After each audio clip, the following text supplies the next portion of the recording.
The Gold Coast Titans may have lost this past weekend in the opening round of the NRL competition. Phillip Sami, however, will walk away from that game collecting one of the rarest W's you'll see from a losing team. Now, if you missed the game and don't know what I'm talking about, basically, after Phillip Sami scored a try in his try celebration, he did the equivalent to actually spitting in the face of Clint Gutherson. Honestly, if he got up after his try and spat in his face, that would have been less disrespectful. So he scored the try, copped a bit of a swinging arm from Gutherson. Gutho was obviously trying to play at the ball, but Sami, realizing it was Gutherson, immediately got to his feet and hit the Gutherino on Gutho himself, booking an exclusive penthouse suite in the mind of Clint Gutherson for the next 4 weeks, which is the next time these two teams clash. When asked about this cheeky gesture, Clint Gutherson had this to say. 4 weeks, I've already looked and we're already back into it.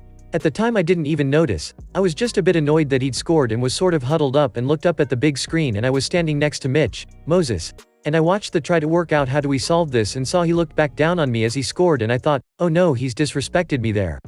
I'm all for that type of stuff. It adds to the theater of the game, and look, it's all in good fun. I like dealing with it and getting on board with it as well.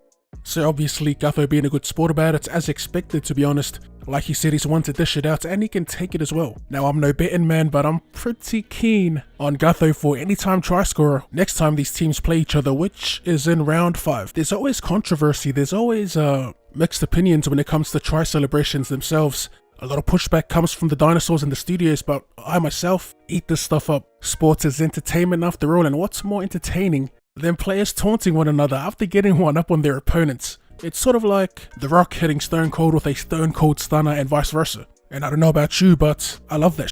As for the rest of the round, Penrith beat Manly, Raiders beat Sharks, the Broncos beat the Bunnies. That's obviously my game of the round. The Knights beat the Sydney Roosters. That was easily the disappointment of the round, with the Roosters being heavy favourites. I'm pretty sure a full strength team as well.